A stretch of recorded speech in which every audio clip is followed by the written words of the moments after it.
Today, the Middle East is witnessing the largest U.S. military buildup since the Iraq War in 2003. The difference: the number of troops is smaller than back then, but the firepower is far more advanced and precise. More than 40,000 U.S. troops are stationed across bases from Iraq to Bahrain, Qatar, and the UAE. Massive aircraft carriers like the USS Gerald Ford and USS Nimitz, along with nuclear submarines and destroyers, patrol the Gulf and the Mediterranean. Strategic bombers, B-52s and B-2S are on standby, ready to strike deep targets at any moment. Advanced missile defense systems like Patriot and THAAD stand ready to intercept any missile retaliation. This military presence is not just for show. It's a clear signal that a military option is ready if diplomacy collapses. So what triggered this tense buildup?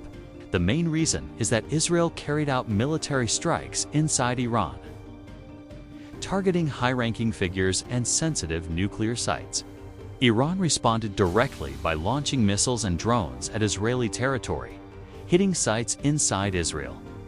These tit-for-tat attacks have nearly killed hopes of reviving the nuclear deal, but not entirely.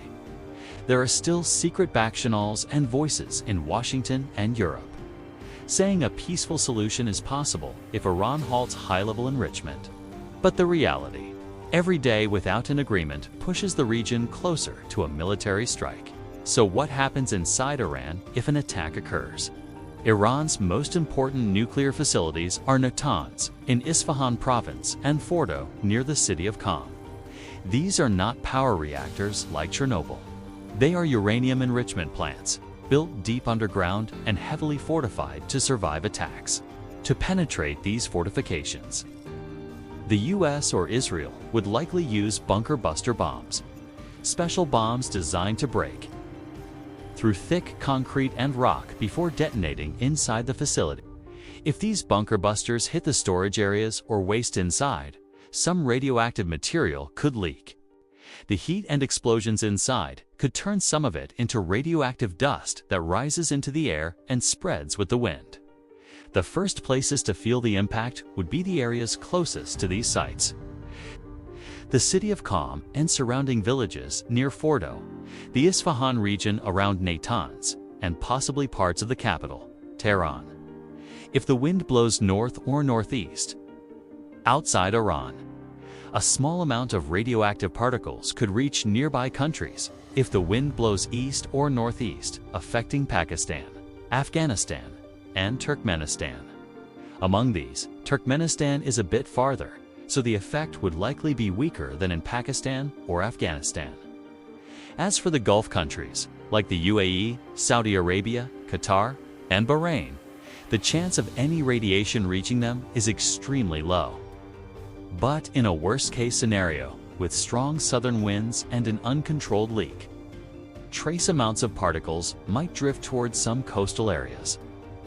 Iraq and Turkey, meanwhile, are not expected to face any direct impact, because the prevailing wind patterns usually move west to east, not the other way around.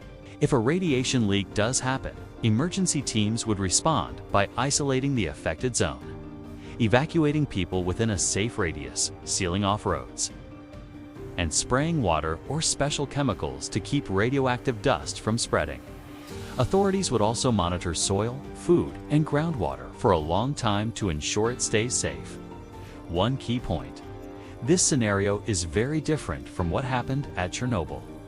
Chernobyl was a live nuclear power reactor, generating huge amounts of heat and pressure, and when its core exploded, it released massive radiation across Europe. In contrast, Natanz and Fordo are only enrichment plants.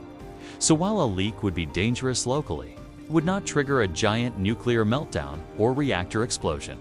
In the end, everything depends on what happens in the coming weeks. Will diplomacy pull the region back from the edge? Or is the Middle East heading for an airstrike that could change the balance of power and spark new fears of radiation leaks? What do you think? Is a military strike the answer? Or is a political deal still possible? Share your thoughts in the comments. And don't forget to like, subscribe, and stay tuned for more deep dive analysis. Thank you for watching.